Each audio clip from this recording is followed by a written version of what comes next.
For many generations, tattoos have been stigmatized in South Korea as a symbol of organized crime or a ploy to evade military service.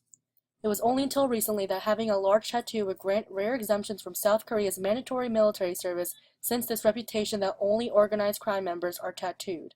Culturally, tattoos also challenge traditional Confucian notions that are embedded into East Asian philosophy about preserving the body.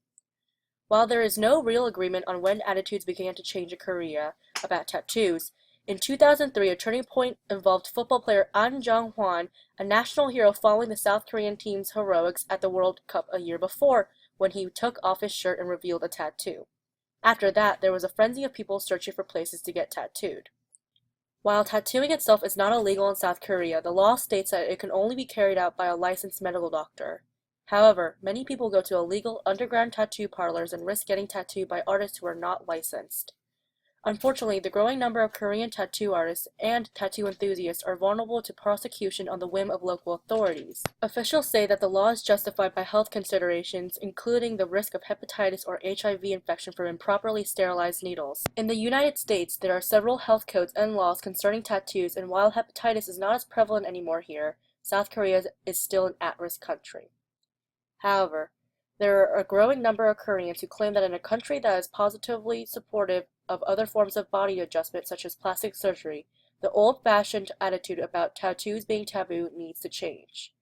South Korea is the world capital of plastic surgery, so if people are allowed to shave their jawbones, slice their eye sockets open, adjust their noses and breasts, why are they not allowed to ink their bodies? So how does this all relate to me, you ask?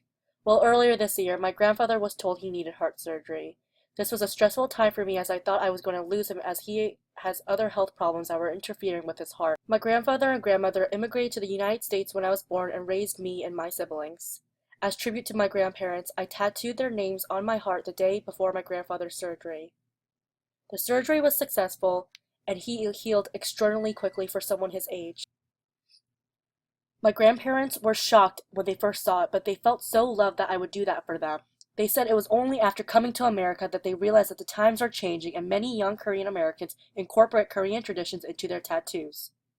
Tattooing in general is a form of self-expression, so by having a negative stigma towards it should make you wonder why the South Korean government is basically making it illegal for their citizens to have tattoos. Could it be a power ploy in which they want to oppress individualization? Who knows? Why is it that there is a uniform idea that people are allowed to get through plastic surgery, but differentiation through tattooing is banned?